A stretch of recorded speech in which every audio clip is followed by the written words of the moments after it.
अस्सलाम वालेकुम दोस्तों, कैसे हो? मुझे उम्मीद है कि आप सब सही होंगे। आज जो हम बात करने वाले हैं, कुवैत से कुछ बड़ी खबरें निकल कर आ रही हैं गिरफ्तारी को लेकर, नए साल को लेकर, नए कानून को लेकर और भी इम्पोर्टेंट खबरें हैं। सबसे पहली खबर की तरफ बढ़ते हैं, लेकिन उससे पहले आपको बहुत बहुत मुबारक हो। नया साल 2025 शुरू हो चुका है, तो इस साल के अंदर आप क्या अचीव करना चाहेंगे? कमेंट करके ज़रूर बताइएगा।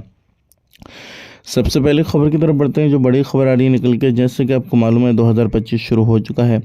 अब जो है 2025 में कुछ नए कायदे कानून जो हैं वो निकल सकते हैं और हो सकते हैं, क्योंकि आप अगर कुवैत के अंदर रहते हैं तो कुवैत में अभी बहुत ज़्यादा फर्जीवाड़ा चल रहा है और अलग अलग तरीके से काम हो रहे हैं, चाहे वह इलीगल काम हो या फिर कोई भी काम हो, किसी भी तरीके से हो। बात कर लेते हैं यहाँ पे अगली खबर की तरफ। जो अगली खबर आ रही है निकल के वो आ रही है सिविल आईडी कार्ड को लेकर। अगर आपका सिविल आईडी कार्ड नहीं बना है और कुवैत के अंदर अगर आप रहते हैं तो आप अब जो है पर डे के हिसाब से फ़ाइन लगने वाला है।